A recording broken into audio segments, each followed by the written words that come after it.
Shalom, hari ini saya akan membahas Amsal pasal 21 ayat 9 dan 19. Lebih baik tinggal pada sudut sotoh rumah daripada diam serumah dengan perempuan yang suka bertengkar. Lebih baik tinggal di padang gurun daripada tinggal dengan perempuan yang suka bertengkar dan pemarah. Pas saya baca ayat ini, saya tuh mikir sih dalam hati bertanya-tanya kenapa yang disebut perempuan doang ya, kok laki-lakinya nggak disebut gitu. Emang kita perempuan suka berantem apa? Tapi saya mikir lagi, mungkin karena ini kali ya, karena kita perempuan kan identik dengan suka ngomong. Lagi kalau lagi kesel itu suka curhat kan, suka membeberkan isi hati gitu biar lega. Mungkin karena itu kali ya. Tapi ketika saya bertanya ke Tuhan, Tuhan jawabnya sih, itu berlaku universal kok untuk laki-laki dan perempuan juga. Karena siapa sih yang suka deket-deket atau tinggal bareng sama orang yang suka marah dan juga bertengkar gitu. Di Amsal aja dikatakan lebih baik tinggal di padang gurun atau tinggal di atap rumah yang panas sekalian, terus kalau malam dingin sekalian, daripada tinggal serumah sama orang yang berantem. Karena segitu gak enaknya tinggal serumah sama orang yang suka ribut. Saya sendiri ngalamin, mama saya dan cici saya itu kan tidak terlalu akur ya, jadi mereka itu suka berdebat karena hal kecil. Itu ketika mereka berdebat, itu saya rasanya pengen, udahlah gak pengen di situ deh, pengennya pergi dulu sebentar biar gak dengerin mereka berdebat. Udah gitu kadang malah sampai saya sendiri itu kebawa emosi kedengernya, karena aduh apaan sih kok berantem mulu gitu, segitu gak nyamannya. Mengontrol yuk emosi kita dan juga perkataan yang keluar dari mulut kita. Lalu ketika ada perbantahan, lebih baik gak usah dideketin deh, lebih baik kita gak usah berantem. Karena dikatakan di dalam Amsal pasal 17 ayat 14, memulai pertengkaran adalah seperti membuka jalan air. Jadi undurlah sebelum perbantahan mulai. Jadi kalau udah ada tanda-tanda mau berantem, mendingan gak usah deket-deket lah. Kita lebih baik mundur. Karena kalau udah berantem kan urusannya jadi panjang ya. Udah gitu ketika kita emosi, keliling kita gak nyaman. Lalu apa yang kita keluarkan, kata-kata yang kita keluarkan itu kan kadang menyakiti hati orang lain kan.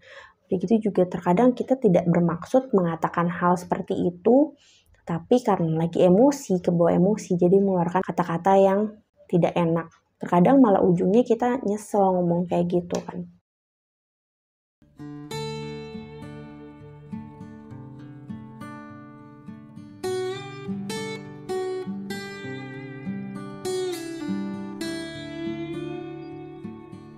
Jadi lebih baik ketika kita emosi, kita tuh pergi dulu, menenangkan diri dan berdoa. Berdoa aja, curhat aja sama Tuhan, bilang, Tuhan aku kesel, aku lagi emosi, tolong bantu aku Tuhan untuk mengontrol emosiku, mengontrol amarahku, dan juga untuk mengontrol perkataanku. Karena apa yang keluar dari mulut itu terpancar dari hatinya. Dikatakan di dalam Lukas 6 ayat 45 kalau orang yang baik mengeluarkan barang yang baik dari perbendaharaan hatinya yang baik. Dan orang yang jahat mengeluarkan barang yang jahat dari perbendaharaannya yang jahat, karena yang diucapkan mulutnya meluap dari hatinya. Lalu dibilang juga di Amsal 4 ayat 23, jagalah hatimu dengan segala kewaspadaan, karena dari situlah terpancar kehidupan. Jadi apa yang ada di hati kita, itulah yang keluar di mulut kita biasanya. Kalau hatinya lagi kesel, lagi banyak emosi, itu kadang keluarnya juga negatif gitu. Jadi Tuhan maunya kita itu kan menjadi anak-anak damai, anak-anak pembawa damai, bukan anak-anak yang bikin keributan dan melukai perasaan orang lain. Sama-sama belajar yuk di dalam lingkungan kita untuk menjadi orang yang membawa damai.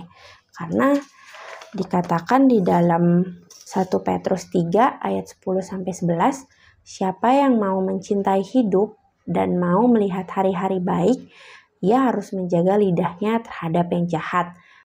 dan bibirnya terhadap ucapan-ucapan yang menipu. Ia harus menjauhi yang jahat dan melakukan yang baik. Ia harus mencari pendamaian dan berusaha mendapatkannya. Lalu dalam Efesus 4 ayat 29 dikatakan, janganlah ada perkataan kotor keluar dari mulutmu, tetapi pakailah perkataan yang baik untuk membangun di mana perlu, supaya mereka yang mendengarnya beroleh kasih karunia.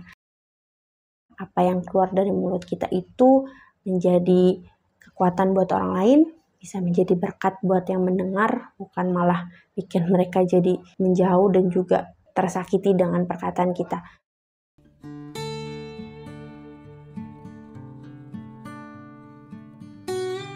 Ketika emosi, ingat berdoa, minta Tuhan yang angkat emosi amarah kita itu, lalu minta Roh Kudus juga menjaga mulut kita agar perkataan yang keluar itu tidak melukai orang.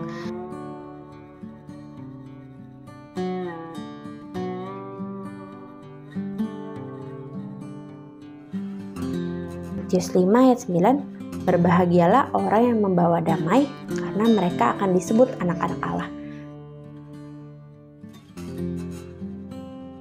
Jadi Tuhan mau kita sebagai anak-anak Allah itu membawa damai di sekeliling kita, di rumah, di tempat kerja, di sekolah, dimanapun kita berada. Yuk jadi pembawa damai bagi sekeliling kita.